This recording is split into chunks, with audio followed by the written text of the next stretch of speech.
Hello, everybody, and welcome back to the Sanderlanche podcast. This week we are reading, we are having read Elantris chapters 49 through 53, wherein Raoden fixes the magic, kinda, sorta, almost, and then turns himself into a doula, a wacky doula who fights with Serene with some swords, and then he reveals himself when some very, very bad stuff goes down.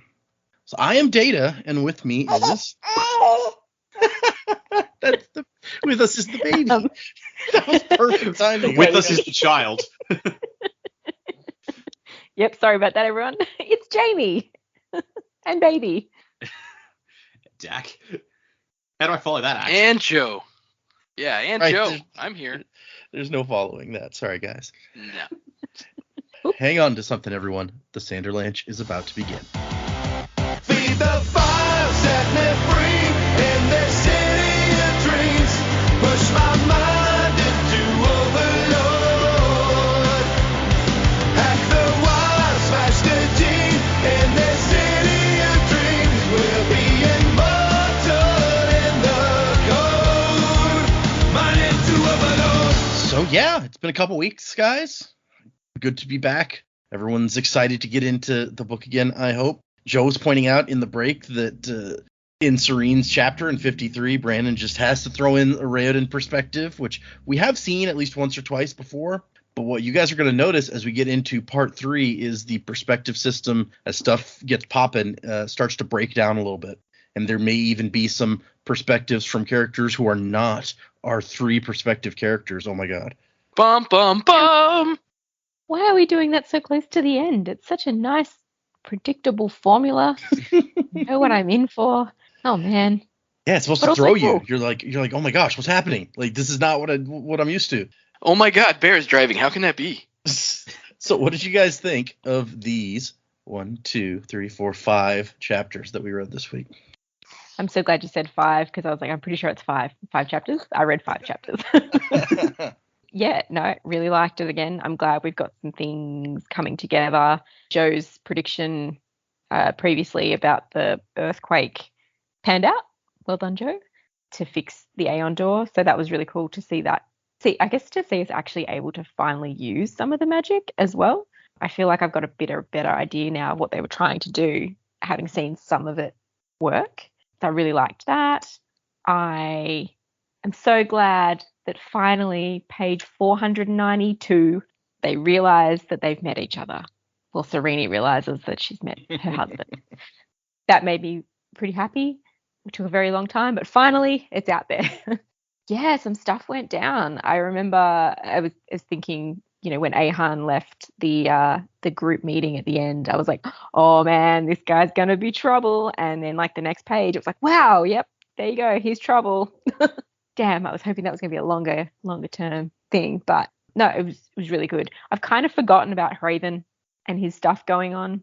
I feel like we don't really need his story at the moment. It's just kind of there. He started out so strong, but now is just kind of dwindling for me.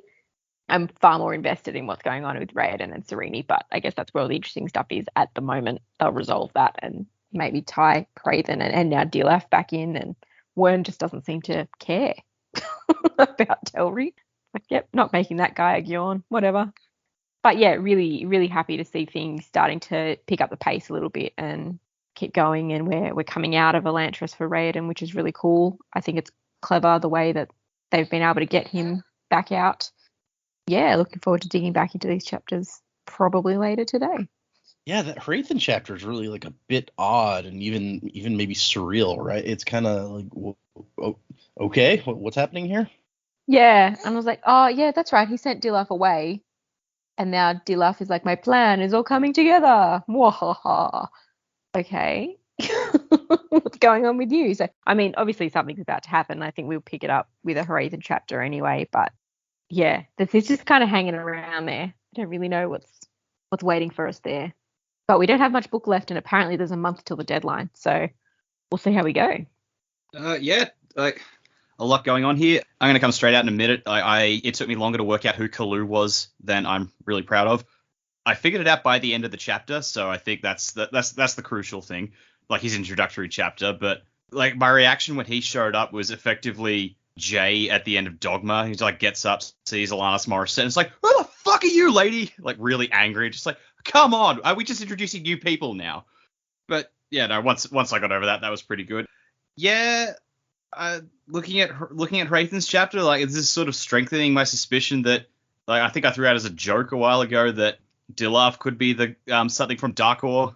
Maybe like that's where this is leading, just like his little like sort of Mark Ruffalo at the end of Now You See Me act, like spoilers for that movie, but you know, where Morgan Freeman's in the cell and he's explaining it, then all of a sudden he realizes, turns around, Mark Ruffalo has vanished. Yeah, there's a lot going on. I don't know, the pace of this book is like throwing me a bit. I'm just like, we're still having meetings and talking about getting shit done this late in the game. It's, yeah, I don't know. It's good. There's a lot happening. Like that ending of this section that we did this week was, Jesus Christ. Okay, now we're really getting like. But I feel like we've been saying for a while now we're getting into the meat of things. But then things just sort of flick back to the status quo a bit. So yeah. Yeah, it's definitely a different sort of. We got used to it from Mistborn. Like the action really hits, and when things kind of happen, and this one is very much more of a. I don't even know what to call it really. I mean, it's kind of political, but it's not political like Well of Ascension was political. It's a different sort of political from that, but it's just a very different sort of story. And so we're like, okay, well, when's stuff gonna happen? Stuff happens. In here, you can say that for sure.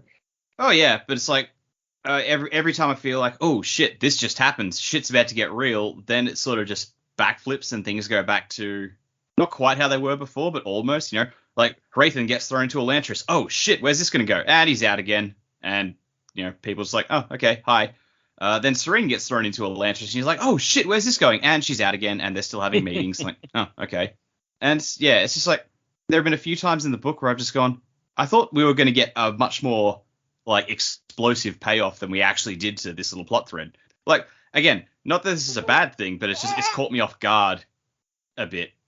I am sort of hoping what we end up with is what we had kind of at the end of the Mistborn trilogy, that we had so many little bits and pieces peppered throughout the trilogy that just came together really nicely in the end, so that there's still all these little things that seemed insignificant at the time that by the time we get to the end, it's going to be like, oh, wow, that was really clever. So while I sort of agree with you, it's like, oh, we're in, we're out, we're in, we're out. That was still pretty important, I guess, to the story that those things happened, but there's going to be little bits and pieces in there that I think are going to really come together and give us a bit of a wow factor. That's what I'm hoping for anyway. Yeah, I agree with both of you. I think that hopefully that's what we'll see at the end, is like just kind of a real, because I think we're used to now the style of his kind of abrupt culmination sometimes. So I'm hoping it's kind of woven up really tightly at the end, especially since this is more of a standalone story. It would be really nice just to see it completely woven up at the end. But as for the chapters, I think these were my favorite chapters of this book that we've read so far, honestly. The Hrathen one was a little weak, but I think that's just because there wasn't much to it. There wasn't a whole lot of information that was actually distributed. It was kind of more vague. Obviously, Dilaf is got something going on. I kind of agree with Dak that maybe he's from one of the monasteries or something, and maybe the assassins Royal called have something to do with Dilaf's new plan, because if all these feudal assassins are now hanging around in the city, and Dilaf is like cut from the same ilk or cloth, if you will, maybe he's kind of maybe putting himself in control of those guys that are now in the city, if he got word that they're there somehow. And maybe Royal was mistaken about where their loyalties actually belong, and that gave them an excuse to be in the city because Royal paid them to come. So that could be potentially interesting. But yeah, I really like these chapters. I like that the magic's finally working, if not all the way. You know, something that I quickly put together in my head was to make a more powerful Aeon. It seems like if he did it wrong a bunch, built up some door inside him, and then released it, but maybe it's not making the Aeon incorrectly that builds it up. Maybe it's just over time it building up. But I feel like but what I'm saying should be true because he is more affected by the kind of swelling of the door because I think he'd been practicing it more than everybody else. So if in some way doing it wrong a bunch could then build up a powerful swell and then he could create an Aeon, I feel like maybe that would maybe accomplish what he's looking for there. So that would be interesting to see if that were true. But yeah, that chapter was really awesome where he figures out the magic to an extent. He creates the illusion. They leave the whole Suri, and like this time with him meeting up with her, I felt like it was a little more relieving because time passes a little more quickly in these chapters than it has in the past chapters. So that's actually she figures out pretty quickly, at least from our perspective, that he's spirit, and then he ends up having to basically say that he's Raoden because Telri's making his move. So yeah, I really enjoyed pretty much everything we read. I'm excited to get finished with the book, which I know we're getting somewhat close to. But yeah, we're getting pretty close. We got 2 episodes after this one, and that's a total of 1, 2, 3, 4, 5, 6, 7, 8, 9, 10 chapters in the epilogues. Yeah, we're getting very close to the end here. Yeah. But yeah, you've been waiting the whole book. You're like, the magic's got to work at some point. We're not gonna have a book without magic in it, and so we finally got. Yeah, I mean, come on. Yeah, I feel like if he'd ended his first ever published book, like he's got a magic system and he doesn't actually reveal how it works, he probably wouldn't have gotten another deal for more books. Right. But yeah, I kind of like Dak had a theory a while back that it was like maybe the door was leaking out through a door that was open somewhere, and they need to build up some door to get it to work right. And we find out that it was actually kind of the opposite because it was built up and then all of a sudden it popped out and it was kind of extreme. I'm drawing it back to Secret History, assuming the people we saw in those were Lantrians. Maybe like he never gets to work completely right, like with the first drawings.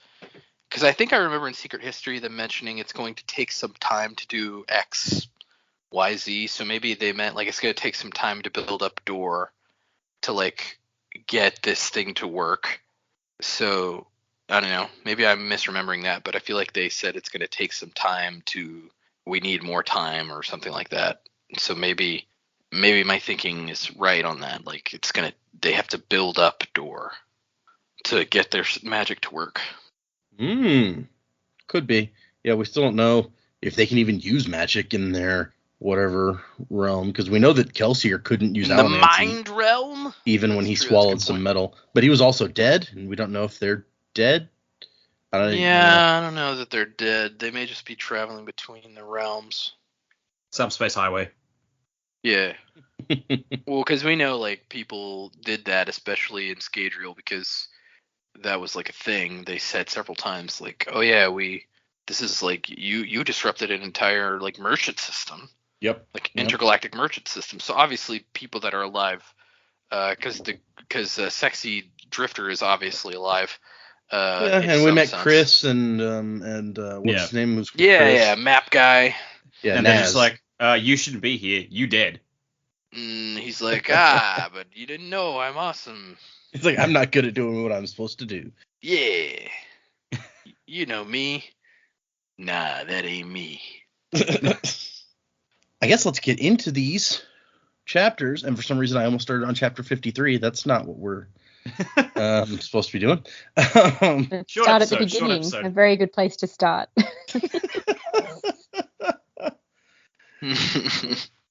So we start out with Raoden, and he's got the sweet thing where he's like, he stayed away from the library at first because it reminded him of her, and then he went back because it reminded him of her. That particular line of prose, I was just like, okay, guy, we get it. But he goes off on a bunch of Aeons and how he's starting to realize they really are connected to the land. Like, they have all, like, the one for water has a wiggly line that matches the river, and just other ones some of them make sense, like that one, that water has a river line. But then there's some that is like, I don't know why there's like a bunch of random dots on this one, but I guess maybe it has some significance to the land. But Serene was right. It looks like the land is integral to the form of the Aeons. And for 5 days after she leaves, he's just like trying to figure this out. And I don't know if we should feel bad that we kind of got a hold of it pretty quickly, and he's taken 5 days to be like, what's wrong? Of course, he's got a map that probably does not include that on it, since I doubt they have new maps in Elantris since the thing happened. Yeah. Also, That's what I was thinking about. On a hunch? Yeah. He said, didn't we think about it on a hunch? And also, we have like the perspective of reading more about what's going on than he does. His perspective is very like, I'm in the middle of all this. Right. There's some interesting notes about how, like, if you change the line width, it can make the Aeon stronger or give you more control over the strength, basically. And so he's practicing with that, like drawing some really thick and some super thin. And Brandon says in his annotations that he's like, I'm not really a math guy, but I'm trying to give AonDor this mathematical feel. And I don't know how well that comes across in my mind, but maybe it feels that way to you guys. I mean, to me, it just feels maybe like geometric, and like in the sense that you're trying to make shapes match up with something that's inherently exists, I guess. So, I mean, if he's talking about mathematically as far as proportions, like that does make sense, you know, if proportionally, if like the Aeon is supposed to symbolize a landscape, then you would want to get the proportions correct based on the rest of the shape you're drawing. So something might need to look wider or thinner based on the proportions that you're trying to adjust for. Could also be how precise it is. Like maths, it's very black and white. Maybe it's about how, like, it has to be so precise and accurate. Right, because in AonDor it works or it doesn't work, and in math it's like 2 + 2 is 4 or it's not 4. So, and I just like he's getting better and better constantly with the Aeons, but they don't work. He's like, why am I spending all this time learning all the intricacies of this magic when it doesn't work? And then also we found out that Marishi has invented shoes with thick leather soles so that you can walk better or not get injured as much, or I don't know. Was there something in the soles? Yeah, it says they're studded with nails. So he's invented tap shoes. Yeah, right. It kind of sounds that way. I mean, it's not quite a trebuchet, but yeah. Hey guys, you can also dance with these shoes. They're great. Wait, what? That's how Marishi started a chorus line. A chorus line. I just want Galadon to just break out in song now. Because aren't doulas famous for that, probably? Yeah, probably, right? Yeah. Doulas are famous for Broadway. I can see it. They're very colorful with their clothing and such. And personalities, apparently. I just see him breaking out now in a, you know, Raoden's having a bad time and he's just come out with a make him laugh, make him laugh. Just brings me so much joy. It's like, my father said, be an Elantrian, my son. It's like, where did you get that? I love it. Where did you get that cane? Marishi made it.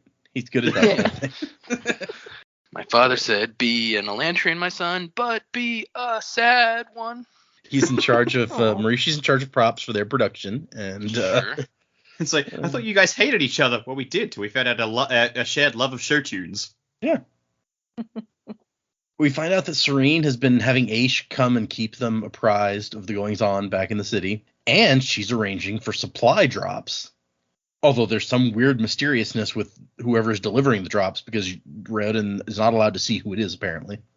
So they have a talk where he's like, I can't figure out what has changed about the land to make AonDor different. Like, the mountains are still there, the lake's still there. I don't know. And he's like, well, maybe something needs to be added. He's like, well, yeah, I thought about that, but we don't have any new rivers or new lakes or mountains or, oh my gosh, the chasm. That tweaked to us last week. Like, again, like I think it was just Jane was explaining something and Joe just went, oh yeah, what about this thing? And we've gone, oh my god, yeah. And then like next week, oh okay, there it is. Yep, it did that one didn't sit long, but I think part of it is that after they figured out the connection to the land, it's not super believable that Raoden would go too long without figuring like that part of it out. Yeah. So sure. You can't hold it too much and make Raoden seem smart. But Galadon's like, but no, the chasm was caused by the Riad. And Raoden's like, but what if it wasn't though? What if it's the other way around and we just thought that?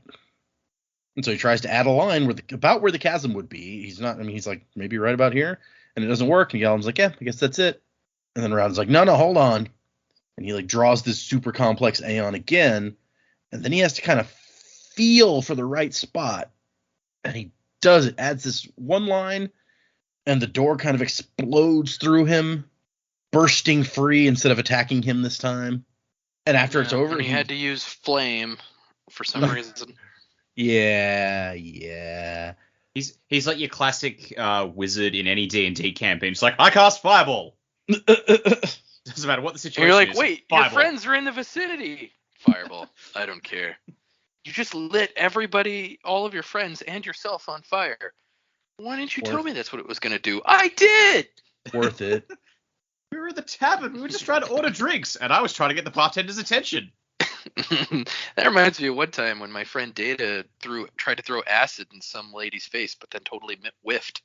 Oh my gosh, that was a bad moment. Yeah, my character's so mad, and we're in the middle of this conversation, and he's just like, okay, if we're gonna start something, I want to surprise them, and he just reached out and he goes like, acid spray, and then I had to make an attack roll, and I rolled the 1, and he's just like, yep, nothing happens, and the lady's like, did you just point at me and yell acid spray? Like, no. I don't know what you're talking about. Man, you rolled a natural 1, and that's the worst that happened to you. You got off light. Well, I thought the embarrassment was punishment enough, Dak. Fair enough. No, he really just didn't want that fight to start. Because nobody wanted that fight to start but me. We would have had to take on the whole town at that point. Anyway, but yes, I like it. Like, he suddenly realizes after he feels the door go through him, he's like, I just fixed something that I can just tell the door is not going to attack me again like it has been. And it takes him a moment for he hears a sound like a fire, and he realizes that the Aeon has started glowing, and what Aeon that was. And he's like, Galadon, get down. And the Aeon becomes a twisting vortex of fire, passing just above Galadon's head and immolating an entire bookshelf. Not the thick books. And Just the Galadon's biology ones. yeah, who needs those? Well, he might have if he'd had those biology books. Maybe he could have figured out a good healing Aeon. Yeah. That's true. Galadon says, what was that? And Raoden says, I think I just destroyed the biology section. Next time, how about you don't use Aeon Ihei to test your theories? Kolo? Galadon's like, could you fucking not? It just happened to be the one he was practicing. And also, it was super dramatic because I added a bunch of modifiers to it. So they had to clean up and make sure the fire was out so it doesn't spread to the other books. But just like this one case is just a pile of charcoal or whatever and little bits of book. So instead, he tries Aeon Aish, which we established earlier. That's like what was on like sheets of metal in people's houses and just like created light. It was like having a lamp over there.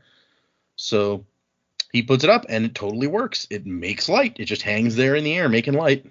No heat, no anything, just a light source. And he's this just makes me think like, okay, so Serene's Aeon is Aish. We know that. It's like, so his name is just Lamp. I think I may have to look at it now. I think it's light is technically what Aish is.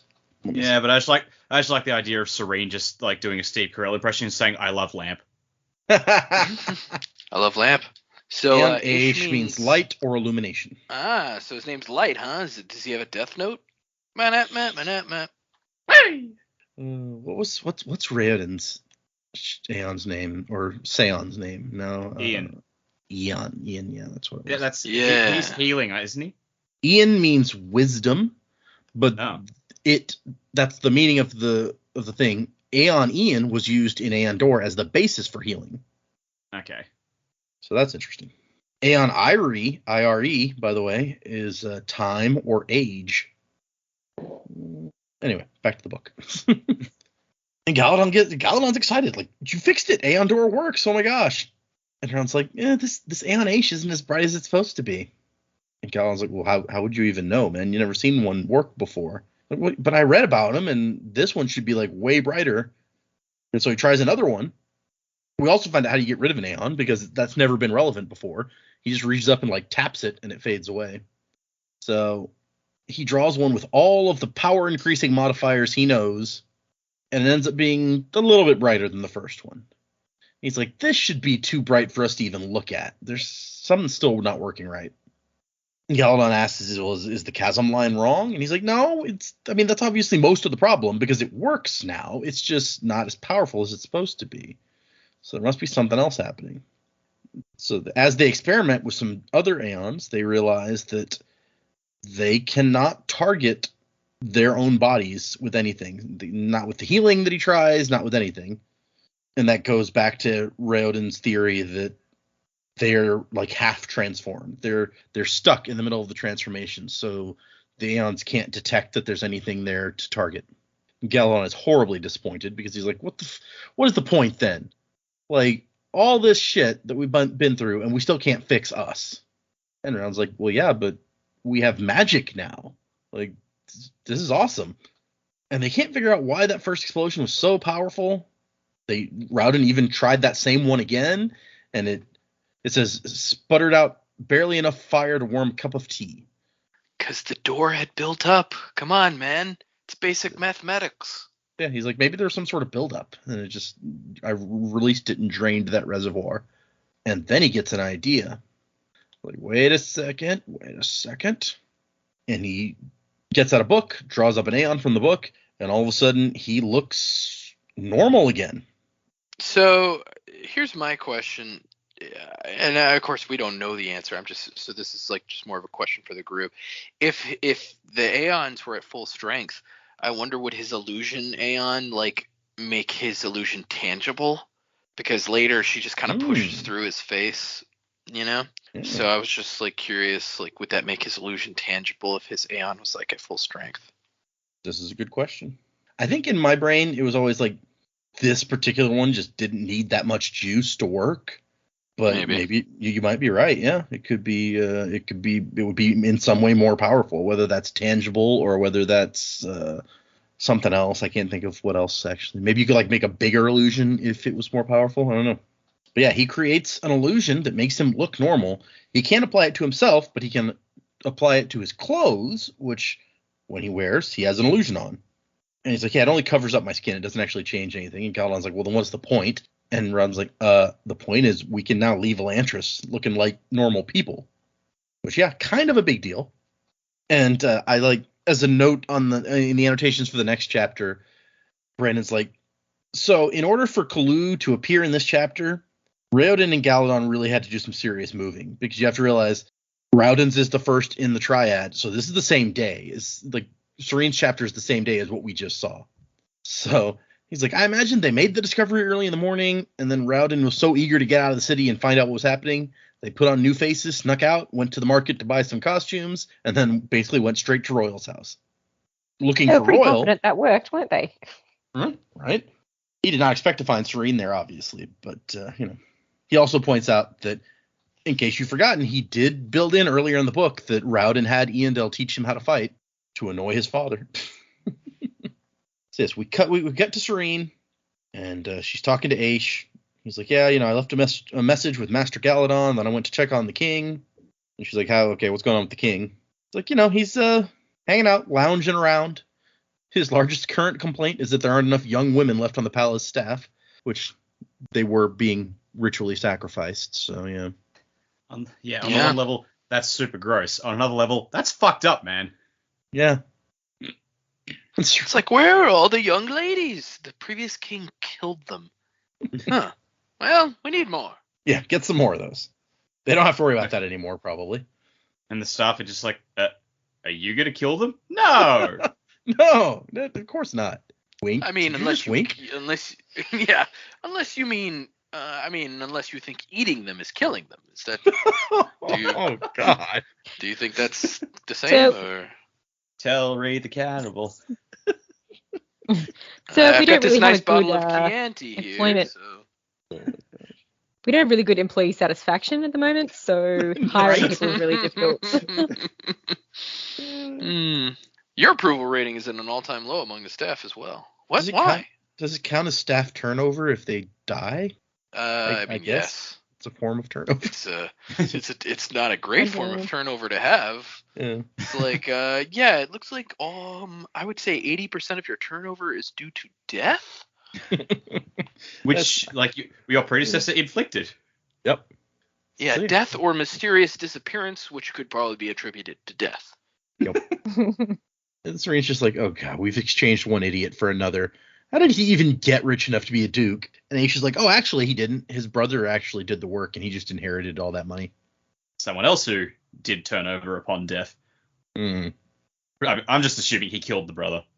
Like, I imagine it'd probably never come up again. But I'm just like, well, Telri did that. Yeah, I believe it.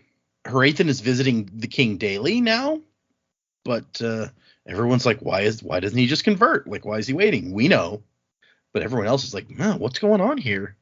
And there's rumor going around that Raoden has drafted a piece of legislature that will make it illegal to not be Drethi, and that he's trying to get the king to sign it, which that would be bad. But yeah, Telri's not converting, and he hasn't signed this thing, and everyone's like, I wonder why. But she's heading to fencing practice to get some of that frustration out, and they now hold it at Duke Royal's house, given that she no longer lives in the palace, and Eshin no longer. I don't know where Eshin is. She went nuts apparently, so who knows where she ended up. She'll be back. Secret villain. Like a Disney movie. I mean, not that I care too much, but I also kind of feel bad for her. But yeah, she never seemed bad, unless she actually is the secret villain. Correct. She didn't do anything to deserve all of the horrible things that happened to her. Yeah, she just existed and was a frivolous woman. That's it's unfortunate. Well, she was married to an abusive husband who it seemed like she was just like constantly walking on eggshells to avoid getting yelled at by him. So But yeah, it's like, oh, let's not bother the king. yeah. Meanwhile, Serene is looking back on her days in Elantris with fondness, not just because of Spirit, but because she was like part of this community. She was accepted in a way that she's never been before, because she's always been, even here, she's the princess and everyone looks up to her and expects things from her, and they're not really her friends. They're like her posse. But in Elantris, she was just like, one of the crew. And so she goes and she starts practicing her fencing forms. And she's so absorbed in that and getting all tired and sweaty that it takes her a while to realize that all the other women have stopped practicing and have gathered around a newcomer over at the side of the garden. A man dressed in blue and green silks with a feathered hat. A Duladen aristocrat with a dark-skinned servant who's massive and bulky. That's a little harsh. Like, why you gotta do Galadon like that? I mean, I guess it's true, but like most doulas of lower birth. So apparently the lower class doulas are all just like hulking big dudes. Okay. Yeah, good to know. Something else that they're known for over there.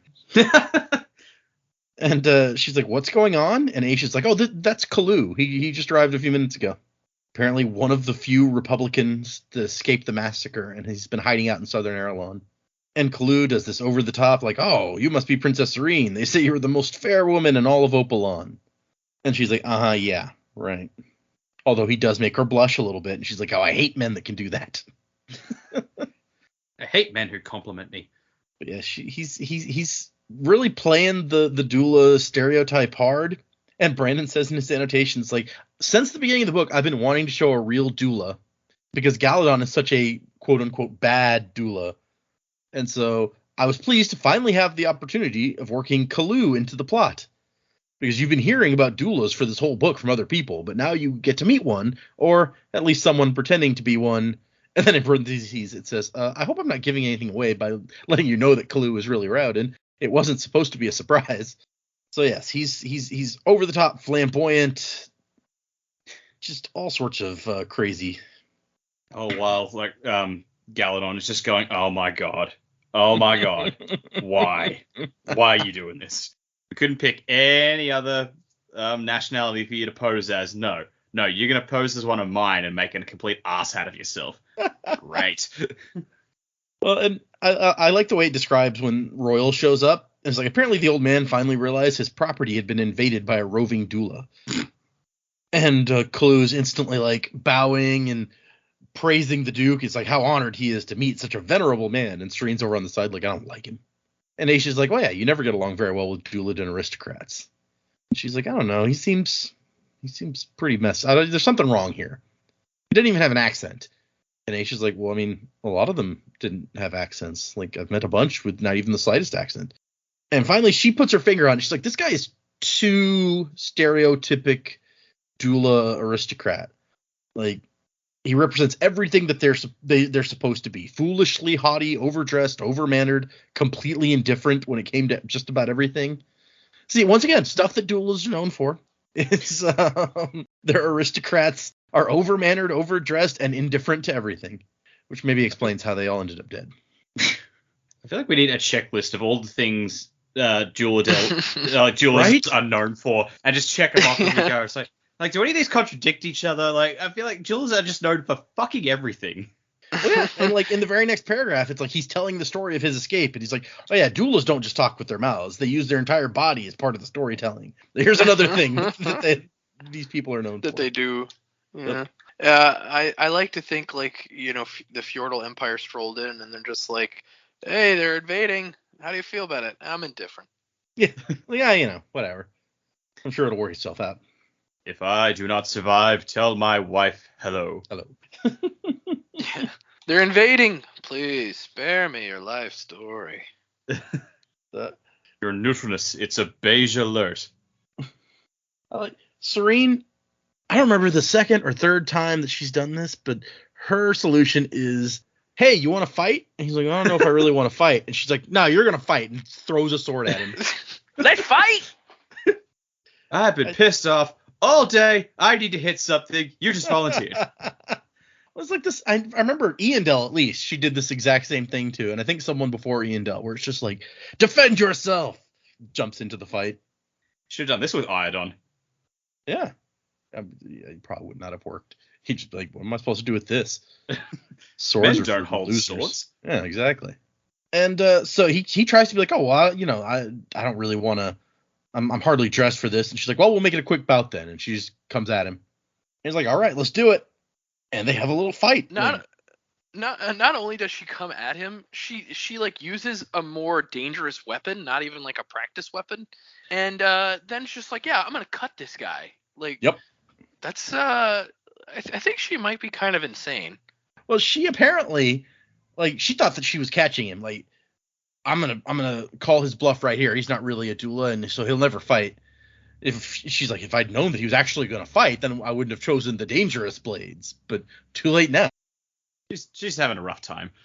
Yeah, but it's not like she was. Like I said, it's not like she wasn't doing the same stuff, not thinking this all the way through back at the beginning either. So this is just her. Sure. Yeah. And so they have a little fight, and he doesn't really show too well for himself. He's on the defensive pretty much the whole time.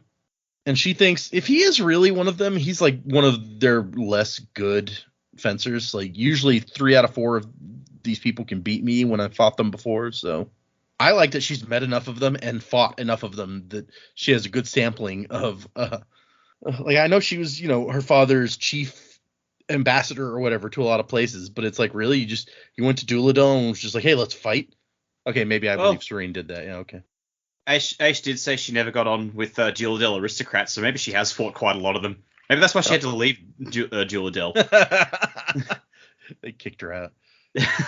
They're like, we were indifferent to you before, but now we're just annoyed. You gotta leave. It's like everyone in Duladel. She's like, I'm just going to challenge you to a duel. It's like, and these apples are $14. I'll duel you for them. Yeah, duelist society is known for dueling for apples. Yeah. It's like, it's the possum hunters are there, and they're like, son number 1, yes, she's dueling again. Aw, we got to get the dueling brooms out to clean up the dueling mess. In their fight, he like jumps into the fountain, and she feels her sword hit something, but can't see an injury, and is wondering about that. And he uses this opportunity to do a flashy little move and sticks his sword into the ground and pops a yellow flower out of nowhere. It's like, oh, my lady, you found my secret. Never have I been able to face a beautiful woman in combat. My sword refuses to strike. And all the women sigh dreamily behind him. Oh my gosh, these ladies. Like Serene's like, where did you get the flower? Well, whatever. I was expecting her, like, when all the women start sighing dreamily, she was just going to eye them off and just say, one of you is next. Yeah. It's like you could feel the eye roll on the page when he said that to her. She's just like, oh my God. I do like, as he's leaving, he smiles at her, and it says, a smile she found strikingly familiar for some reason. Then he performed another one of his ridiculous bows and allowed himself to be led away. And we cut to Raoden, who is walking through the market, and most of the merchants set up in the market are showing fjordal colors. And he goes through this whole thing about how, these guys would have been planning to come here for this big market. They would have bought their passage. They would have bought their wares that they were going to sell and invested so much into this way before King Idon died. So despite the craziness, they had to make the trip. They need this money. So Raoden tries to walk through confidently to give the merchants like a measure of security that things were okay. Things were not well, not at all. His hurried call via Seon to Viking Pope had come too late. Telri's message had already arrived. Fortunately, Rin had displayed only slight anger at Telri's presumptuousness. He's like, look, I don't have any patience for fools. Obviously, I'm never going to make a foreigner Gjorn. So, deal with it. And Raoden, as we know, has been meeting with Telri every day. We learned in the previous chapter. It is not going well. He seems slightly more reasonable than that first day when he tossed Raoden out, but he is not seeming like he's moving any closer to openly converting. I want to be a Gjorn. The Pope said no. Well, shit. But I wanna. Then Raoden's like, it's okay, you still got a month left. We can do this. I like how Telri's like, I want to be a genie. And, Raoden's like, genie god said you can't. So, I can still grant you wishes. No, I want to be a genie. Well. Raoden sees one of the blood-red priest robes on someone ducking into one of the tents. He's like, wait a second. My artists are supposed to be in solitary meditation, not idly shopping. Just get over here and see who I can yell at to feel better about myself right now. Who's wagging school? What he finds is a place where offerings have been burnt. Incense, rather, has been burnt. And he kind of reaches in and rubs his fingers in the ash. And a voice says, the ashes are like the wreckage of your power, are they not, Raoden? He turns around and it's Dilloff. He's like, what are you doing here? And Dilloff just stands there staring at him creepily. He's like, I just asked you a question. You failed, Raoden. That fool Telri is playing with you. You, a Gjorn of Shu-Dereth.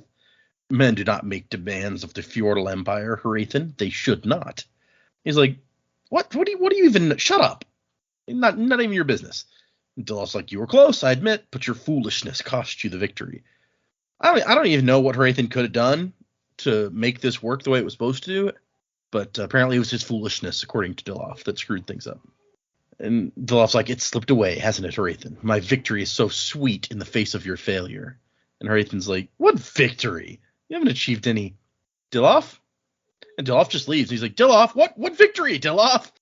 So, yeah, it's like, I still think he has a personal stake in Elantris, but, like, what's his personal beef with Raoden? It seems like he's, like, really just enjoying seeing Raoden fail. Like, yeah, right? That was definitely this the guy seems more personal than before. Yeah, did he, like, is this the guy who they wouldn't allow in Darkor Monastery until after Raoden got the boot? And it's like, oh, we've got a spot opened up, you can come in. Maybe it's just like Raoden pulled such a big one, taking everything away from him when he came back from Elantris.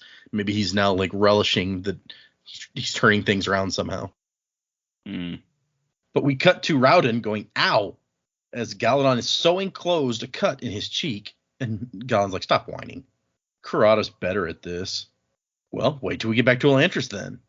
And he says, no, I can't. I can feel this one ripping open a little bit each time I smile. See, that hadn't even occurred to me that, yes, they keep these wounds forever, but with something like a cut, you would make it worse by moving around if it never is closing up. It's awful. Right? He's like, and of course it has to be here where it's like every time I smile or talk or whatever, it's opening more. Why couldn't she have hit me in the arm? And Kaladin's like, because we're Elantrians. If a bad thing can happen to us, it will.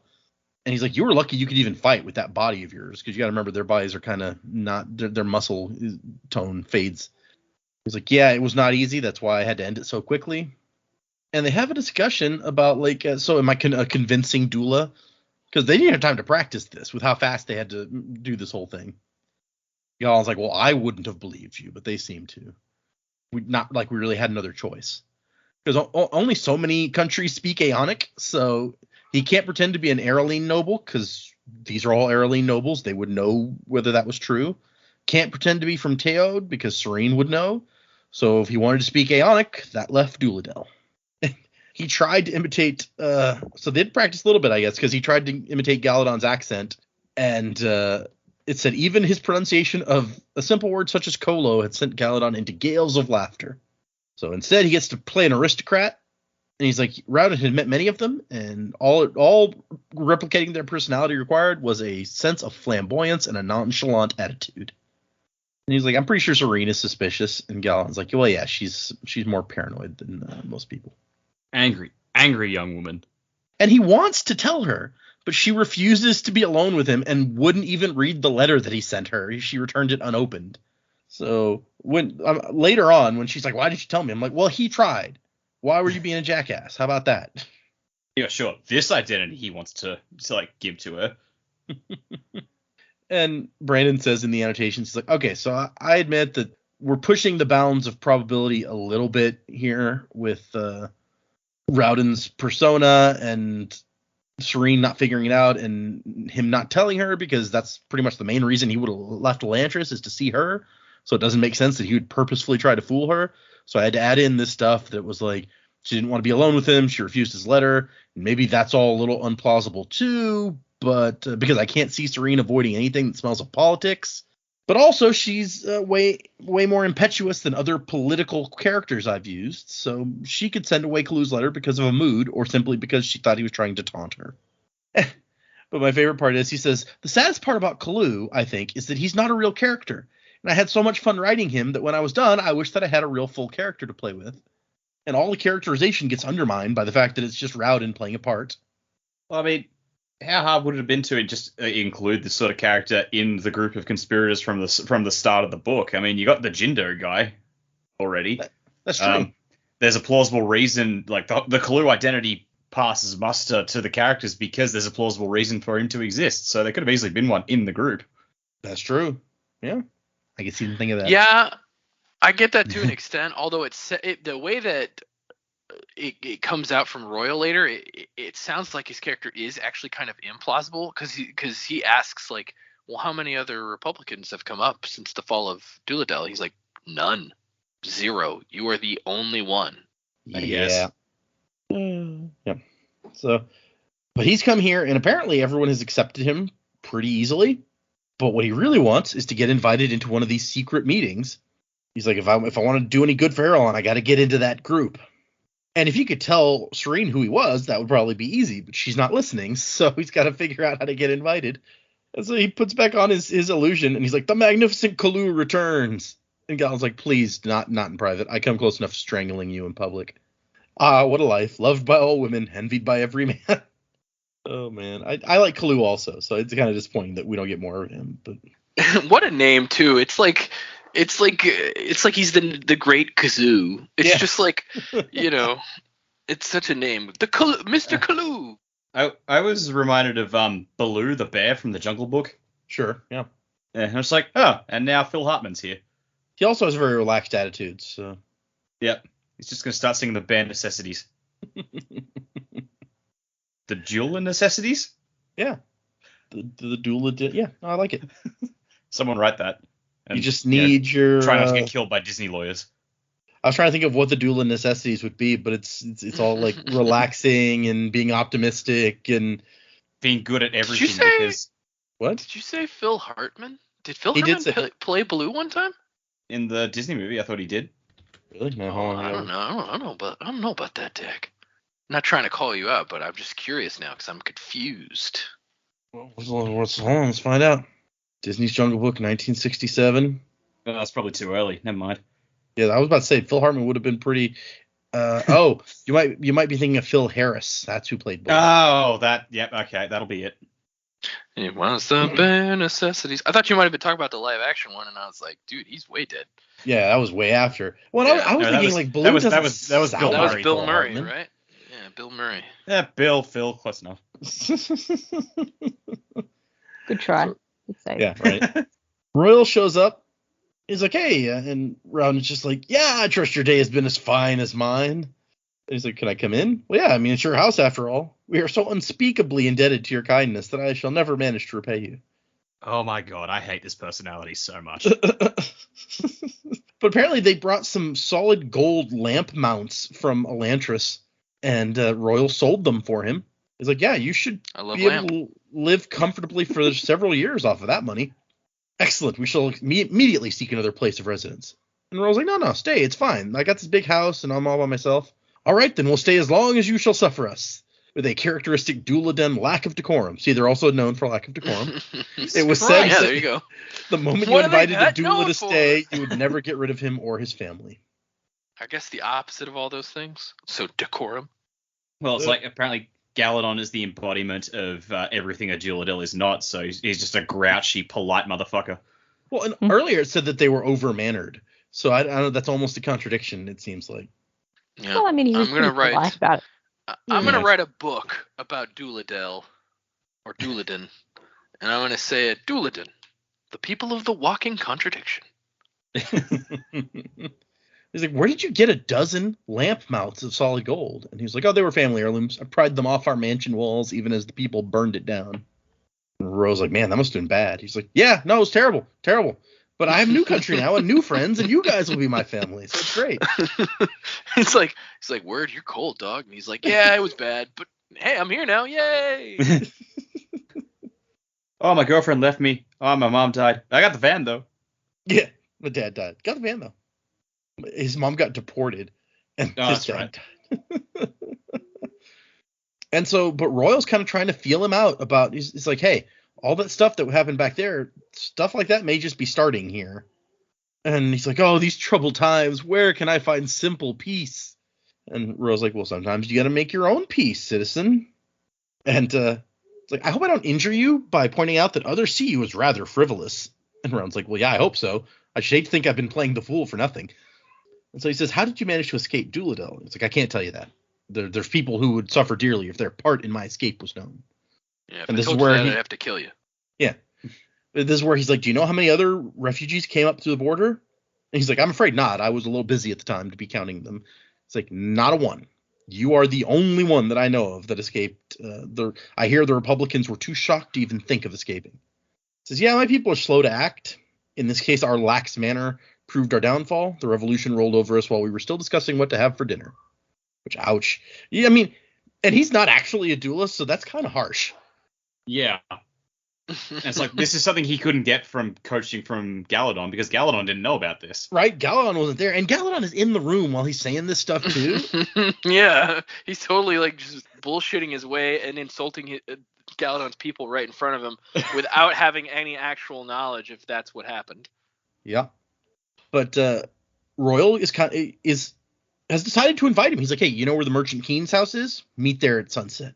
And it's like, wow, that was really easy. Like, I was just saying, like, how are we going to get me invited to this secret meeting? And then, boom, there we go. And he's like, see, the secret was Royal. He sees through most facades, but unlike Serene, he doesn't think, why is this person trying to fool me? He thinks, how can I make use of what I know? I gave him hints, and he responded. Yeah, that's why you're the manservant, Galadon, and I'm the leader. But I like that description of Royal because it does make him sound a lot more slick than Serene. It's like he sees the same stuff he does. He just keeps his mouth shut and is like, how can I use this to my advantage? He's a sneaky dude, that Royal. And he tucks a makeup cloth into his pocket after putting some brown stuff on it. And Galen's like, what's that? And he says, something I hope I won't have to use. And of course, we know in the next chapter he's going to have to use it. But... So we cut to I was Serene. confused about that. Yeah. And I know we're not there yet, but like, does he use the makeup and put it on? No, so, and I don't know if he describes it in this chapter or if it's a different chapter, but he uses the makeup cloth when he removes the illusion of himself looking like a Duladel. Mhm. That's he doesn't want anyone to know that he's using magic and it's an illusion. That's his explanation, is that like he has this cloth with this brown stuff on it, so he wants it to look like he just wiped it off his face and and that's what happened. Yeah, but he wouldn't look like Raoden, and everybody said he looked like Raoden. That's what I'm confused about. And that's what, and Serene calls it out. It's like he's trying to make it look. He wants everyone to believe that he wiped off some makeup and had a completely different face. Okay. Yeah. Not that it really matters, because then he immediately goes and uses some magic. So. Yeah. I don't know. It's confusing. Yeah. Well, we cut to Serene in Keen's kitchen. It's like, what is he doing here? She hates Kalu so much. It's like that idiot Kalu sat in there dressed in a montage of garish reds and oranges. Well, I mean, you know how these people feel about orange. Yep. And Lugal's like, I don't know. Royal invited him. It's like, what has Royal gone mad? Serene asked, perhaps more loudly than she should have. What if that cursed doula is a spy? And he hears her, and it says, he asks merrily, a spy for whom? I don't think your pompous king has the political acumen to hire spies. And let me assure you, no matter how much I exasperate you, princess, I bother Fjordles even more. The Gjorn would rather stab himself in the chest than pay me for information. Oh, I love his character, just how not giving a fuck he is about everything. I'm with Serene on this one. If I was dealing with a person like this, I would want to punch him. Like, this is the point where it's like Serene is Frank Grimes and Kalu is Homer Simpson. Yeah, no, I totally see that. Yeah. Grimy, rest in peace. And Royal's like, hey, Serene, you're the one who said not very long ago when you joined us that a fresh perspective is helpful. So, maybe don't discount his value immediately, because he happens to be a little more eccentric than you find comfortable. Ahan is late, as usual. Shuden and Eondel are there, having a subdued conversation. And she had specifically told Keen not to prepare dinner, but he'd made some food anyway, some snacks and such. She doubted other treasonous conspiracies enjoyed gourmet snacks. So, there's that. So they start discussing it. Like, what are we going to do? And Royal's like, if we had, more troops, we could actually maybe, intimidate him into doing what we want. Maybe Teod can send us some troops. And she's like, no, we don't really have that many land troops anyway. We're like a sea power. And also, my dad's not going to send any. Also, my dad has sworn himself to Shudrath, so he's not really going to help us stop them here. And Shuden's like, well, there's some resistance fighters in Duladel, right? And everyone looks at Kalu, who, he has to bullshit his way through this because he has no idea. He's like, oh, you don't want their help. They're mostly former Republicans, and they can duel fine, but against a trained soldier, they're not much good. The resistance only survives because the Fjordles are too lazy to chase it out of the swamps. And Shuden's like, but I thought they were hiding in the caves. And Ron's like, yeah, well, there's more than one group of them, so. And Serene can see. He's like, oh, he's uncertain. Who is this guy? And Lugal's like, I think we should bring the people in. Just encourage the common people to rise to our cause. And Eondel's like, well, yeah, I mean, that could work. Lady Serene's plan has given them a taste of freedom, and they've grown more self-confident in the last few weeks. But you can't train a bunch of men to fight overnight. It takes time. And Royal's like, yeah, Telri will be Derethi long before we can train up an army. And Lugal's like, well, I could pretend to be Derethi for a while, if only while I'm planning the king's demise. And Serene's like, no, yeah, we can't let Shudrath get a foothold, or it will never leave. And Ahan's like, you're taking it's just a religion. We have real problems here, Ahan says. She's like, oh, you don't think Shudrath is a real problem? Why don't you explain that to the Jindo and the Duladel? So, army of peasants is out, too time consuming. And Kalu is like, well, do we really want a war? I've seen what a bloody revolution can do to a nation. And so like, well, what are we going to do? We can't fight Telri. We can't wait for him to convert. So Eondel's like, well, we could kill him. Keen's like, yeah, I mean, assassinating Telri could solve some problems. I love how Serene's just like, oh, we're on to killing him already. I hadn't expected that quite so early in the meeting. It's like, oh man, we've skipped the small talk and we're cutting straight to dessert now. It's like we've knocked back a few drinks. We're just like, fuck it, just kill him. That's why I said no dinner. I wanted to get to the killing part. Well, and everyone in the room is kind of like, yeah, even Raoden's like, one man's death to save a nation. But then he turns around, he's like, but what if we're underestimating the people of Erelon? Not just the peasants, but the nobility. I mean, haven't you sensed their hesitance to back Telri? Haven't you seen the discomfort in their eyes? And Keen's like, what about the guard? He's like, well, I wonder if we couldn't turn them. I mean, certainly they could be persuaded to see what they've done isn't right. The guard and the nobility support Telri because they don't see another alternative. Lord Royal was shamed by a failed wedding and Lady Serene thrown into Elantris. But now that embarrassment is removed, maybe we can show the guard the ultimate result of their decision, occupation by Fjordle, and in the enslavement of their people. They will recognize they supported the wrong man. Give men an honest choice, and I believe they will choose wisely. That is when Serene realizes exactly who this is. Serene knew that faith, that pure belief in the basic goodness of all men. And when she suddenly realized where she'd seen it before, she couldn't stop herself from jumping up and yelping in surprise. And Raoden's like, damn, I let Kalu go too quickly and put too much of myself into this. The others didn't notice, but Serene, dear suspicious Serene, had not been so lax. We get like 2 paragraphs of Raoden point of view before jumping back to Serene. Royal's like, Princess, are you okay? And she's like, no, we need a break. Luke was like, well, we haven't been going very long. No, we need a break. And Royal's like, alrighty then, a break. And Keen's like, awesome, I've got some braggish meat wraps cooling in the back. Let me go get those. This Keen. I love that.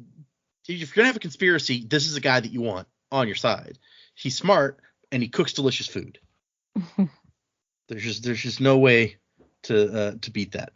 And maybe he's a pirate, right? So yeah, maybe he can crush a throat or two. You never know. Just send him in to kill Telri. There's your solution. Yeah. Like, King Telri is dead. How? His throat was crushed. Who could have done it? What's his wife's name? Deora? Yeah, he's like, Deora, where's my pirate suit? He's like, why do you need it? Where's my throat-crushing gauntlets? Yeah. But it said, like, because wasn't it incredible? She was saying, like, I've been planning this dinner. So it said, like, no, she'll have to be convincing him. No, you've been planning this dinner for ages. Like, shit, I have too. I don't want to forego that. So they head into the back room, and Serene grabs him and, like, throws him against the wall. Like, Spirit, what are you doing here? He's like, hey, not so loud. I mean, how do you think they're going to react if they find out they've been sitting with an Elantrian all this time? And she's like, how did you even? And she reaches up, and her fingers kind of go through. The nose on Kalu is bigger than Spirit's nose, so it kind of passes through. He's like, you were right about the Aeons. We added one line, and it started working again. One line? Yeah, the chasm. It caused the Raod. And she's like, it works. And then she punches him, and she's like, you've been lying to me. He's like, ow, please no, don't hit me. My body doesn't heal, remember? Yeah, because that's why you shouldn't hit someone. Yeah. Women, am I right? Oh, yeah. Stayed out of that one. Yeah, no, you absolutely should. Yeah, I'm going to sidestep that altogether. Talk about my beautiful little dog. He's a corgi, and he is great. No, he does lick a lot, though. Can't get him to stop licking. My cat will. That's the worst thing he does. Yeah, that's probably the worst. Yeah. But he explains that AonDor is still not quite working right, and she's like, why did you lie to me? And he's like, hey, look, I like his response is, you're going to try and tell me this wasn't more fun? She says, well, only you would consider that a valid excuse. I never got a chance to tell you. Every time I approached you, you ducked away, and you ignored the letter I sent you, so I couldn't just jump in front of you and drop the illusion. This is kind of your fault, just saying. Right? He's like, I came to Keys last night to see you at the window. I brought the boombox and everything. And she's like, you did? He's like, oh, yeah, ask Galadon. He's back at Royals eating all of the Duke's Jadorian candy. Did you know he has a weakness for sweets? The Duke or Galadon. I like how the conversation, she's just game for wherever the conversation goes. She's like, oh, wait, somebody has a weakness for sweets? Which one? He's like, both of them, actually. But anyway, they're going to wonder what's taking us so long. She's like, let them. All the other women have been mooning over Kalu. It's time for me to fall in line. Oh, man. And he's like, it was the only way. I had to act the part. And she says, you acted it too well. And he's like, I didn't know you were such a good fencer. And she says, my talents are plentiful, and apparently so are yours. I didn't know you were such a good actor. I hated you. And she says, why did you come? And he says, to find you. And it says, she smiled. That was the right answer. Oh, God. Also, they're having a heartwarming hug. And this is where he drops the hint, where he's like, you've done a wonderful job. Better than I could have imagined. I assumed these men would stop meeting after I left. And she goes, wait, what was that? What'd you say? After you left? And then people start calling, and he's like, we got to go back. Let's just say I have something else I need to tell you once this meeting is through. And they get back, and Ahan is gone. And they said, where's Ahan? And Keen says he left. Lukel says the Count claims he ate something, didn't agree with him, and he stepped out. Immediately when he left, I was like, oh, no, double cross. Here it comes. Yeah, right. Yeah, something bad's gonna happen. Yeah, the characters not having that doubt in their minds was kind of ridiculous to me. I'm just like, okay, come on. He left in the middle of the meeting randomly. Yeah, no, it's not his stomach. I like Lukel's response of being like, Well, I mean, the dude eats so much that it's a wonder he doesn't end up sick every night by the pure laws of probability. Well, it's like, and it was very clear to me, it's like they took a break right after they started mentioning, like, yeah, we're probably gonna have to kill him. It's like, okay, even for a Han, maybe that's too far. And without knowing the extra stuff that we knew after he comes back, it's just like, okay, yeah, he probably thought, okay, they're actually talking about killing this guy now. That's too far. Yeah, Well, I'm out. I don't necessarily blame him, but Telreese is a horrible king, so maybe I kind of do. But there's a great bit that goes along with what people were saying earlier in the book, here in the annotations. He says, yes, Han is a traitor. When building this book, I knew I wanted to have one of the characters betray the rest, and I also didn't want it to be the most obvious one. This left me with a problem. I had to provide a character who no one would suspect as a traitor, and yet at the same time make it believable that he would turn traitor. The first thing I did was throw in Edon as a diversion. He worked perfectly. Virtually all of my alpha readers mentioned that they thought for certain he would turn traitor. So did Dak. So Yep. I rode that train for a while. I had Edon run off early because I wanted to lull the readers into a sense of security, thinking that the quote-unquote traitor character had disappeared already. And I didn't want to throw in a Han's betrayal while Edon was still there. I think that would have made Edon's purpose too obvious to those who could see the two contrasted in that way. Then I started foreshadowing it with the way Han acts and speaks, without thinking through his actions. Mentioned this in a couple places. And finally, I begin to have him act suspicious. You can look through what's been going on to find out the way he's been acting. He was the person that when Telri became king, they sent him to talk to Telri for them, basically. And there's other little things that were dropped along the way to kind of give you hints. And he says, anyway, I think the other thing that lets me get away with Han's betrayal is that he doesn't completely change characters with the treason. He isn't a different person. He doesn't suddenly become a bad guy like happens in some stories. The TV show 24 first season. I didn't see that, but apparently he's kind of unhappy about how that went. Wow. Han just didn't think hard enough about what he was doing. He took his actions too lightly. Back there, we haven't quite gotten to that yet, but I like that part in the annotations. So Royal says, yeah, we should go on and without him. There's no telling how long he may be indisposed. And then Royal says, so if everyone will forgive me, I have to say something. I never once debated whether or not we would have to take action against Telri. He and I have spent the last 10 years as enemies. He's a flagrant, wasteful man and will make an even worse king than Iadon. My reason for demanding more time before we met was not to wonder if we should just depose Telri. The reason was that for time to wait for some associates to arrive. Assassins, men I hired out of Fjorden. Not all people in that country are perfectly loyal to their god. Some are sworn to gold instead. So Royal has called in some assassins, and they're staying in an inn nearby. But he goes, I've changed my mind, though. This young man from Dulad, and then feet are clomping in the entryway before he can finish his sentence. The door opens, and there is Telri and a group of armed soldiers. And following them is Ahan. And Royal's like, Ahan, what have you done? And Ahan's like, I got you, old man, finally. I told you I would. Joke about how my caravans are doing now. We'll see how yours do while you spend the next few years in prison. And Royal's like, idiot. Did you not realize when this stopped being a game? He's like, yeah, whatever. I got you. I've been waiting to do this for months. I could never get Iadon to take my warning seriously. So even back then, he was trying to warn Iadon about this group and what they were doing. But Iadon was like, no, Royal's my friend. He wouldn't betray me. Woof. Yeah, that is kind of sad. And Serena's stunned that this is the guy who betrayed them. It's like, I actually like this guy. How could someone I like do something so horrible? Telri snaps his fingers, and a soldier shoves his sword through Royal's belly. And Telri says, thus are the judgments of your king. That's abrupt. Right? Yeah, that was just like, hi guys, stab. I didn't see that coming. Han did not see that coming either. He's like, no, you said prison. And he starts crying and kneeling by Royal. Did I? Yeah, because they were buddies. They were frenemies. So he sends some of the other guards to go and find those assassins and throw them off the walls of Elantris. Yeah, right. If they're really Fjordal assassins, no way some Elantrian guardmen are going to throw them off the walls. Right? Gonna get their asses kicked. That's what's gonna happen. Yeah. It's like they walk in the door, they just get their throats slit immediately. Right? The building just blows up. The rest of you kill the traitor, starting Yeah, with that would the be dear good, very princess. cinematic. They just walk in. That poor inn. What did the inn do to them? The Fjordans don't care.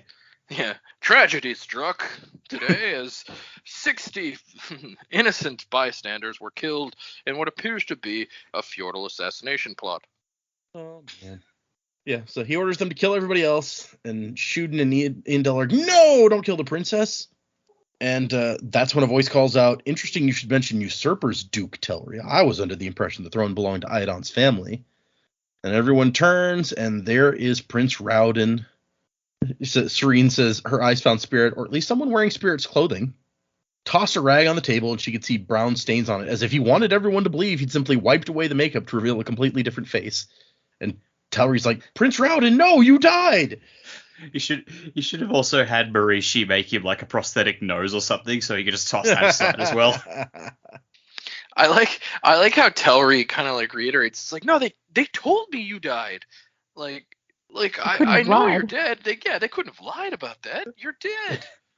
Same thing that happened to your daughter. How weird, huh? Oh yeah, that's true. And Ron's just like, to the guards, would you dare slay the true king of Erelon? And now the guards aren't sure what to do. And Telri yelps, men, protect me, and turns and runs from the room. He's like the worst. He's like the worst bad guy ever. He's like, protect me! Jesus, run away! It's just like a Simpsons moment. Lionel Hutz is trying to take on Mr. Burns. He's like, we've got witnesses, precedent, a paper trail a mile long. And Mr. Burns goes, well, I've got 10 high-priced lawyers. And the wall just opens up. They're all looking at him. And he just goes, and runs. Mm-hmm. Oh, so speaking of ridiculous bad guys, there's a great bit in the Mad Prince excerpts from the deleted scenes where it's like the Mad Prince dies and the officers of his army are trying Raoden for his death. Like, you're responsible for what happened to the prince. And Raoden basically accepts, like, you know, I think it's like, if you let Serene live, then I'll take the blame or something like that. And they're like, okay. What even was this book? But there's a trial? Yeah, well, it's not. It's a really weird trial, but yeah. So he says, yeah, you know, I'll accept responsibility if you X, Y, and Z, and there's actually dramatic speech. It's kind of cool. But anyway, so they're like, okay, you can't handle the truth. Now you'll be executed as prescribed by Prince, whatever, I forget his name now. I told you before. Mad Prince Raoden. So they have the guy, they have Raoden stand there, and the general takes the sword and closes his eyes and swings it, and he misses Raoden, and they're like, okay, execution done. And everyone's like, wait, what? It's like, oh no, that's how the prince told us that you perform executions. You close your eyes and you swing, and if you miss, the guy was innocent after all. What? So you'll what? It's okay. Well, that's a good cut, because that makes no damn sense. Thank God. Oh my God. Can you imagine? We read that and it's just like, yeah, we missed, so you're free to go. Wait, what? By the time you get to that, though, you totally buy it because of how insane this guy has been. I guess. So basically, what you're saying was the original cut of this was a comedy. Yeah, you know, a little bit. Like, was the brother Jim Carrey? Yeah, he was riding around on a unicycle. He's like, waka waka. It's like, okay, it's one thing that the brother is insane, and like, okay, the brother's insane, and he thinks this is how it's meant to go. Sure, everyone else would just buy that. Right? Yeah, that's the insane part. That everyone's like, oh yeah, no, that's how we do it. He said so it must be true. Yeah, the prince. I mean, he's the one who makes the rules. I'm just following the rules. What's he gonna do? It's like, well, you're not following my rules, so I'm gonna execute you, miss. Oh, sorry. Yeah, and all the barristers wear wigs, because that's how we do. But yeah, okay. Away from the comedy to Royal dying on the floor. It's a very different sort of scene. Well, if only the guard had missed. Yeah, if the guard had missed, it would have been fine. But I'm not gonna get over this. Royal's dying, and Raoden goes up to him, and he's like, Raoden, you've returned to us. And so Raoden starts trying to draw an Aeon. He's like, I should have known it was you. All that silly talk about trusting people. Can you believe I started? Yeah, this is a real heartfelt moment. You know, gets the tear jerking a little bit. Because we like Royal a lot, and we never got to see these two together before, but just from this short section, it's clear that they had a really nice relationship. Yeah. Royal says I should have sent those assassins the moment they arrived. Yeah, you probably should have. Yeah, well. Now the inn's gonna blow up. Exactly. Yeah, it's all your fault. But he sees the Aeon. He's like, have you returned the beautiful city as well? But Spirit draws the healing Aeon. He does not know how to direct it specifically enough. So it tries to heal his whole body. A scratch on his face disappears. Some liver spots fade. But it's not enough to seal this gaping wound. It's a real bummer. It's like, oh man, your liver spots are gone. You look good. But you're You still look dying. good. And he's Your like, health is better. I didn't study the modifiers. Damn it. Yeah, this is a real sad moment, especially when you add on top that like he might have been able to save him, maybe. And also it's like you really see Royal, like he obviously believed and loved Raoden, like believed in and loved Raoden, like just the fact that he's like, have you restored the city? Like obviously he thinks Raoden could do anything. So it's a real sad moment. Yeah, he says, don't cry. Your return is a blessing. You can't save this tired old body, but you can save the kingdom. I will die in peace knowing you're here to protect it. It's very sweet. And Raoden is like, you did a good job with me, man. Without you, I would have turned out like my dad. And he goes, no, you were more like your mother from the start. But we never met, so that... Right. I guess she was nice. Everyone was singing her praises, so. Yeah. And Royal dies. And everyone else is in shock from all of this shit that just happened, because that was a lot. It's like, well, we lost one friend, but we got another one back that we thought was dead. So it's like, really, we're on an even keel. Shuden, Eondel, and Lukel all fall to their knees and bow their heads, and Eondel is my king. And then Serene's like, my husband. And that's the end of the chapter. Bum, bum, bum. It's like, yep, you're married again. Or are they? I think it's still kind of up in the air about whether they're married. It's true. It's true. The marriage laws is just so confusing. Yeah, because technically, Well, I yeah, mean, I don't know if is he considered to be dead because he's an Elantris? I mean, I don't know. But he's hiding the fact that he's an Elantrian too, so. Which Yeah, that's no one again, else I'm knows. confused. How is he hiding that? In what way could he be hiding it? Because he Did just he just put took on an the illusion of illusion his own off. face? Well, if he Well, knew yeah. how to do that, then he should have just shown up as himself. Yeah, he just took off one illusion and swapped it for another. I don't understand the point of Kalu then. Like, if I was him, I would just show up as myself then, if I knew how to do that. But then Brandon couldn't have had his sassy Dulladan character. Well, but also, Yes. I mean, if he just shows up as himself, then that creates a huge stir. Before he even has a good handle on like what's going on in the city, all of a sudden it's like, I mean, I Raoden's back. guess I don't buy that because he knew what was going on to an extent from Aish. If he shows up, that deposes Telri immediately. Like immediately, he's in control. So that really doesn't make any sense. That's a fair point. Depending on Royal how would be dead. it depends on how you the know. soldiers react. Like, do they still back Telri or do they change to back him? Because if they still back Telri, if Telri can bribe them or something enough to stay with him, then Yeah, I don't you may be know. starting a war by just showing up. Who knows? I guess, but still, like, I don't know. It seems foolish to me. If he had the ability to make an illusion of his own face. Let's get into predicaments, peoples. What do you think is going to happen in the 10 chapters that we have left here?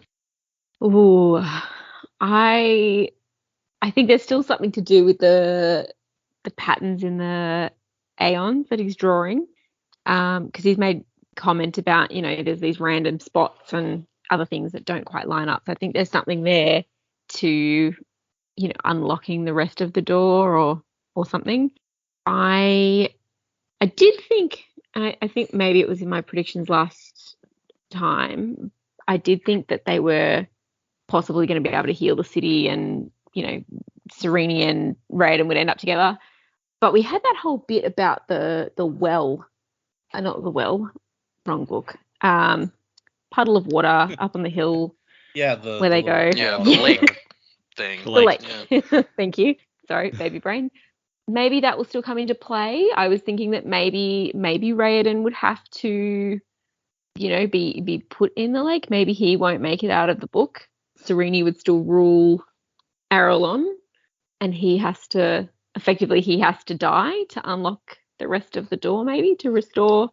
It kind of brings back this one man sacrifice for the good of the nation.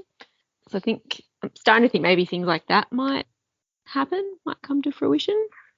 But that's really all that I've got. I think Dilaf, yeah, I thought he was probably part of his assassin group. The Sportish people we don't really know much about, do we? Except that like Lucal and his wife studied over in Sporting. So it's like this is sort of introducing someone else again, and these other assassins are from Fjorden. So they're a couple of groups of assassins maybe floating around. Yeah, Raoden. Maybe we'll lose Raoden. I don't know. I guess the next chapter we come back into is their chapter. We'll probably find out a little bit more about what Dilaf is doing. Dilaf the Mysterious. So yeah, I don't have a huge amount on there, but yeah, I think we're all in agreement that Dilaf is from one of those secret assassin people. But yeah, that's all I've got really this week. There's so much sort of up in the air at the moment, and I'm sure there's plenty up in the air that we don't even really remember is in the air. Right. But hopefully the next lots of chapters will start to put a few more things in place, and we'll have a bit of a better idea of where things are going to go. Yeah. Yeah, as we start getting into the part of the book where things get tied together, I can almost guarantee we're going to come across some things like, oh, right, that was a thing that we didn't know. Yeah. Okay. So we've only got 2 episodes left, yeah? That is correct. 2 episodes. Okay. So I've got sort of predictions for how I think the book is going to end. I don't really know how we're going to get to these points, but basically my thought is Eventio is going to show up in Arelon to basically to do his all right, got to swear homage to Raoden in person, everything. And so at some point he's going to bump into Keen, and we're going to finally work out what the hell went on between those two guys. And Eventio is going to die, and basically Serene will just straight up inherit the throne of Teo. And then somehow by the end of the book, like Raoden will be interred as king for Arelon, and then like they'll renew their marriage, and then basically the 2 kingdoms will become one, and they can unite and try and push back. It's I feel like it's going to end on a we've solved our problems over here. Maybe Elantris is back on the path to being successful again, and they're just like, all right, now we're going to fight back against the feudal empire. I don't think we're going to topple the empire by the end of the book. I think we will deal with. I think Dilaf is going to be the final threat. So I'm really hoping someone just punts him into the dissolving lake, and then we just see him sink like Terminator 2. Because I think like he hates Elantrians so much he can die like one. That'd be kind of cool. But yeah, so I feel like it'll just be united one nation. They're just looking back over the horizon. It's like, yeah, well now we can fight back against feudal with Elantrian magic, and it's like, fuck yeah. But yeah, I don't know how we're going to get to any of these points. Like, I think we're all pretty sold on. All right, Dilaf is he is from Darkor, or at least one of the other monasteries, and like there is going to be a confrontation between him and Raoden. I think he is still going to be like a major part. I don't think he's going to convert to their side, to the good side, but I don't know. They might exile him or something, or maybe Galadon will kill him as revenge for what he did to Juladel. Like, that might be cool. Yeah. But yeah, I don't know where he's tied up. I think I've said before, it's like some of his chapters is just like they're there to fit the triad system rather than to actually contribute to the story. So I don't know. I hope Raoden does a bit more, because Jamie was right. Like he was so cool at the start, and then it's like he didn't really do as much as we were kind of hoping. Yeah. But yeah. So as I said, don't know how we'll get to those points, but that's where I think the book's going to end. It really would be a big ask at this point to topple the Empire before the end of the next 2 episodes, right? That seems like going a long way. Yeah. It's like, we'll send all the Seons just converge on Wern, and then they can just light bomb him to death or something. Of course, at this point in the Final Empire, if I remember right, we were like, oh, well, there's no way they defeat the Lord Ruler in this book. Probably, like, they'll have to regroup, and the final end of the trilogy will be them finally taking on the Lord Ruler. I guess the difference there is like we were really focused on the Lord Ruler as the final boss of that book, though, and we're just like, do they have enough time to defeat him in the end? Whereas in this one, Wern is not really a presence. Yeah, you're right. Like, we're really focused more on Raoden and Dilaf than we are on Wern. So at least by this point in Mistborn, the Lord Ruler had shown up. So right. Yeah, maybe Viking Pope will just show up and they'll kill him coincidentally and be like, oh, hey, we win. He was just an innocent bystander in the inn. Yeah. Tragedy struck when the Viking Pope was killed in a freak exploding in accident. Nice. That's where he was staying. Yeah, it's unfortunate. and then like the Svordish assassins just like, oh, we just killed one. Quick, Svorden can take over the world now. And this nation that we know nothing about. It's like, now we're in charge, bitches. Everyone eats Hragish weed soup. I don't have any really new predictions. I feel like the ones I've made in the past are probably pretty solid. You know, I feel like, especially now that the truth is out there to an extent, Raoden and Sereni are going to kind of take the throne and then rule over Elantris and Arelon together. And I don't know. I still am not totally sure if he's going to figure out a way to heal their bodies or continue the transformation. My guess on that is going to be no. That they're going to be, you know, perpetually in that weird state, and the Aeons will work, but not well. But it'd be nice if they could get the city back to like its former glory in some way.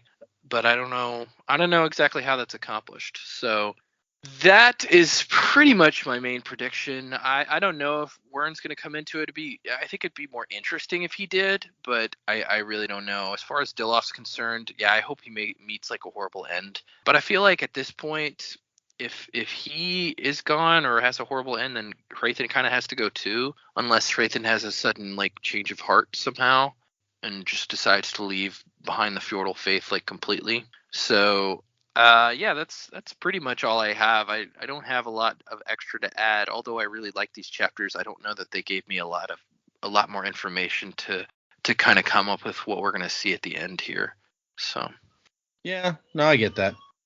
Has anyone that we know in the book met Wern? Like, did Hrathen Hrathen probably actually has. meet him? yeah. And so would know what he Sure. was like?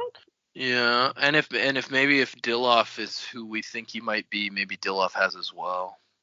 Yeah. At the very least, we know Hrathen's talked to him through a Seon, and you can see kind of the Right. person's face when you do that, because the Seon looks like their face, kind of. So, but I'm sure Or is he's it going like, to go out there as a really, really out there prediction? Wern is actually Eventio, Whoa. and Keen Whoa! is Crush Throat, and then they will have the final boss battle. Whoa. Oh, like King Cobra Wow. Crossroad. Just to throw something really, really out there. Yeah. Raid and Hrathen are about to fist fight each other when they see those two going out. It's like, should we step Wait, outside? what? We should step outside. Yeah. Yeah, no, So maybe you don't maybe want to there's get involved something in that. with brothers. But didn't we? I mean, I love that theory. But didn't we find out Oren's like a super young dude? Yeah, he's young and handsome. He's like or young something. and hot or something. Yeah. Maybe there's an illusion potion. He's figured out how to do the same Aeon as fucking. Well, no, because the Raid- Aeons Raid. weren't working, so it can't be an Aeon. Yeah. He has It's to got have to be the another potion way. master guy Yeah. that Yeah. made the potion for Awesome. A Hrathen. sexiness potion, yeah. Yeah, sexy potion. The sexy drifter is Wern. Oh, wow. No, that'd be quite a revelation. I'd be all about it. I'd be like, Oh my Fjordle, gosh. take this world. Okay, we have one email this week, so I'm going to read that. It is from Rachel, and Rachel says, finally caught up. Oh, no. Well, it's finally happened. I've caught up on all the episodes. What am I supposed to do with every spare minute of my day now? Loved listening to you guys. I've been reading Sanderson for many years now, trying to convince every and anyone to pick up his stuff, to no avail, so this really scratched an itch. Just a quick question regarding reading order. Do you have a plan for what you guys are moving on to next? Yes, I have a plan. I have a very long plan for everything that he's written and what we're reading it all in. Although I will say that He hasn't shared it with us.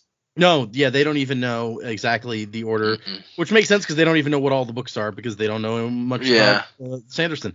But We I will- get told around the same time as you guys what we're reading. It's true. I will share something with everyone in that the plan was not to do White Sand next, but we're going to do the White Sand graphic novels sort of in the near future. Recently, they have said that they may be coming out with or there's a plan to come out with an omnibus of the 3 novels sometime this year, the 3 graphic novels, and it will include a bunch of additional information. And I wouldn't have waited for just the omnibus.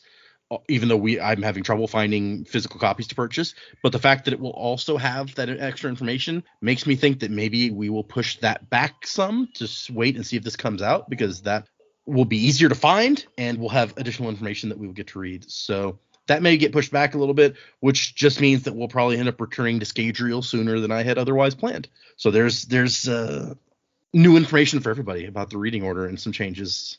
She then asks, and will you be reading Warbreaker before Words of Radiance? Yes, is the answer to that. I know this is probably a long way off yet. Also, yes, that's a long way off. I just recently read Shadows for Silence and Sixth of Dusk, so officially read all Cosmere-related texts now. Fair to say I'm in deep. What are some of your favorite non-Cosmere books of his? I enjoy Legion, and Snapshot was a really fun story, which I felt was different from his usual stuff. Keep up the good work. You guys are smashing it. All the best from Scotland, Rachel. Well, and since the others can't really answer, I will say that my favorite non-Cosmere book of his is The Rhythmatist. It's directed at kind of a younger audience than a lot of his stuff, but I love it. I think it's hilarious and fun.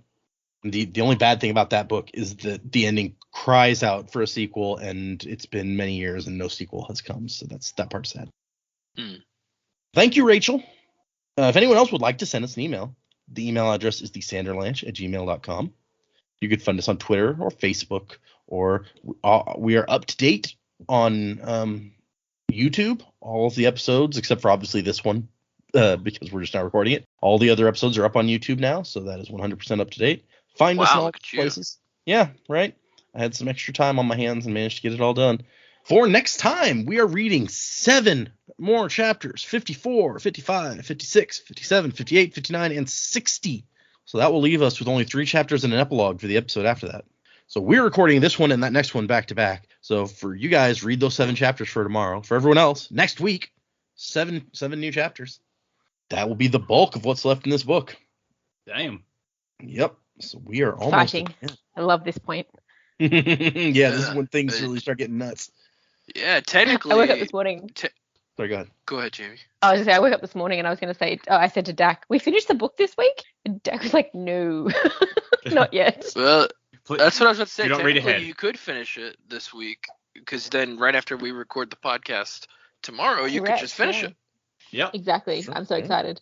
It is exciting. I love this time. It's exciting to get to finally where everything wraps up, but then it's also exciting to move on to something new and interesting that's next.